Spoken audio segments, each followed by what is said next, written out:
I have to know that I'm going to see my kids every single morning, take them to school, make breakfast with them, be home for dinner, put them to bed.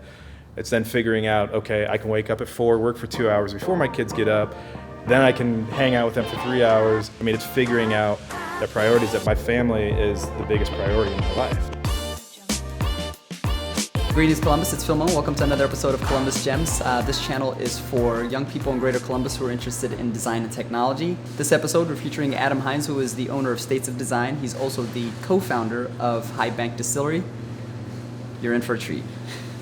What brought me to Columbus, 2003, so 15, 16 years ago now, was going to Columbus College of Art and Design. So when I was in high school, I got into smart classes, really enjoyed it, was in illustration, always loved to paint, draw. And then I shifted when I got to college. I was an illustration major at first, and then I went to some typography classes and started playing around with, got my first Mac computer and was playing around with Photoshop and Illustrator and InDesign freehand at that time. That was pretty cool. But by doing that, it got me really into the whole design aspect, page layouts and manipulating type. And so going into my junior year of CCAD, I switched to graphic design. Became a graphic design major, graduated in 2007 as a graphic designer, and then just went to work. My first job was actually at a church up in the north side of Columbus, at Vineyard Columbus, and loved it. I was there for 6 years, probably still the best job that I've ever had. So Vineyard Columbus, just a little background to that. It's a very large church. There's about 8,000 people a weekend that attend that church. So that's how it could afford to have a graphic designer on staff. And so when I started, it was 2 people, 2 of us graphic designers, and kind of an administrative person. And then by the time I left, I was the creative director and had a staff of 8 people. And again, just that ability to wear different hats and be on video shoots and create magazines and do print ads and billboards and website and all this stuff, where I felt like if I was just going to an agency, I wouldn't have really had that experience. From there, after 6 years there, I felt like it was time for me to leave. I never wanted to get burnt out from my church, and working and worshiping at the same place is always a struggle. And so when I hit the limit where I was just like, okay, I feel like it's time for me to leave, I went to a small agency here in Columbus, worked there for a couple months, and learned real quick that it just wasn't for me. I saw what the owners were doing, good people. I knew I could do the same thing and make more money doing it rather than working for somebody else. So 7 years ago, I started States of Design. States of Design has been a ton of fun. I do a lot of brand management. I do brand creation from ground up, and then manage a lot of those brands still to this day. That ultimately is what got me into Highbank. One of the first brands that I started to create was Zest Juice Co. here in Columbus. And we realized, which is a very important thing, that you can be friends and you can work together. It's rare that you can, kind of be a yin and a yang and still have a good friendship and still have a good working relationship, because I would challenge him a lot on decisions he was doing with Zest, more on the brand and kind of direction of that stuff. And so when he had the idea of wanting to start something else, he asked if I would be interested in being a part of it with him. And so that was 4.5 years ago that we decided to create a brewery, but I own a distillery now. So a year into the business plan, we had brand design, cans design, we were looking at buildings, we had business plan done. We got wind of some laws that were changing on the distillation side of things, and the fact being that our location here is the first in Ohio of a distillery attached to a restaurant, built from the ground up. You were not allowed doing that until 2.5 years ago when the laws changed in Ohio.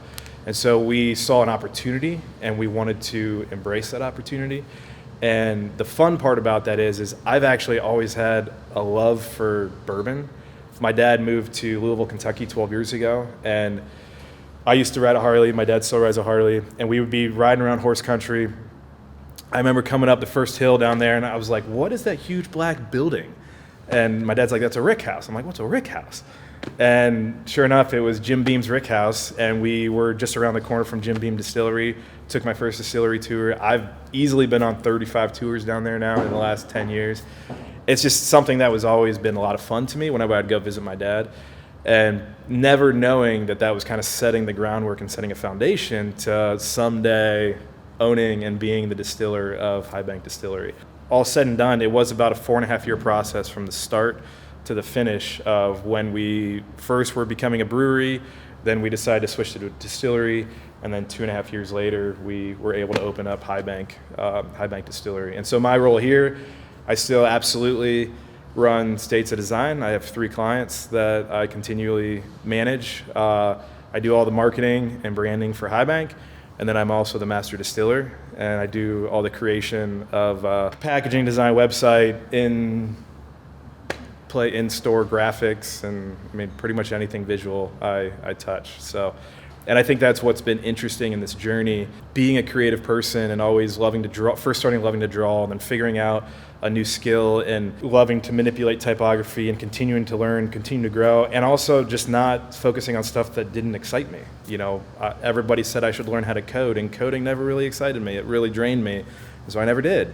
And then it's the same thing where it's like, I see this creating bourbon from grain to, to barrel to bottle as just another way of being creative and like another way of expressing my creativity, because I'm the one that gets to create the recipe. I'm the one that gets to finesse the machines to get more of this flavor and more of that flavor. I'm the one that can create the profile of my gin. It's all of that stuff. It's being able to be creative for a lot of different kind of avenues. So it's been a lot of fun.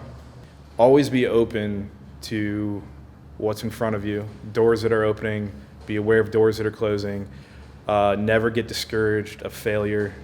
You're gonna fail, and embrace the hard times, because the hardest times is where I've grown the most in life, and where I feel like I've been directed the most, and where I've also been embraced the most. And it's been a right foot, left foot, slow process of just kind of following what I feel, where I feel I should be going, and then working your ass off. Because I mean, that's the thing.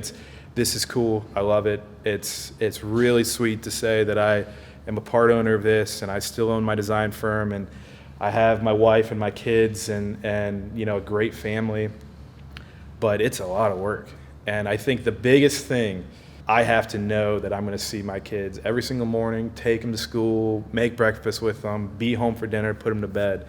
It's then figuring out, okay, I can wake up at 4, work for 2 hours before my kids get up, then I can hang out with them for 3 hours, then I can go about working for 7, come home, hang out with them for another 2, put them to bed, then work for another 4. I mean, it's figuring out the priorities, that my family is the biggest priority in my life, and I think it's important to be operating out of that. But you have the luxury of, when you're young and you're in college and you're just getting to your first job, you most likely probably don't have the family commitments and all that, but you still have your priorities. You still have the core values that you hold, and what's important, and so it's operating out of that. And that's ultimately, like, it was a really tough decision for me to go from the agency out on my own, never thinking that I would ever own my own design firm.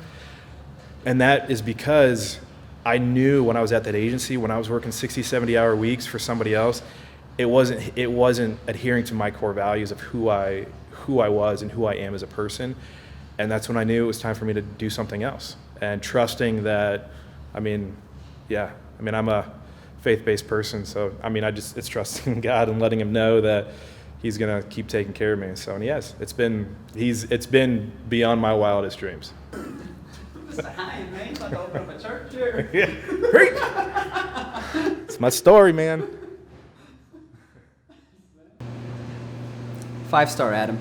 You think I'm kidding? Fantastic. It's a wealth of knowledge. Westerville, you're lucky to have Adam. Grandview Heights, you're lucky to have the High Bank Distillery. Obviously a wealth of information, wealth of knowledge, wealth of wisdom. It's worth watching more than once. Until next time, neighbors, let's keep making Columbus a very beautiful, diverse, and smart city to work, play, and live in. Cheers. Peace.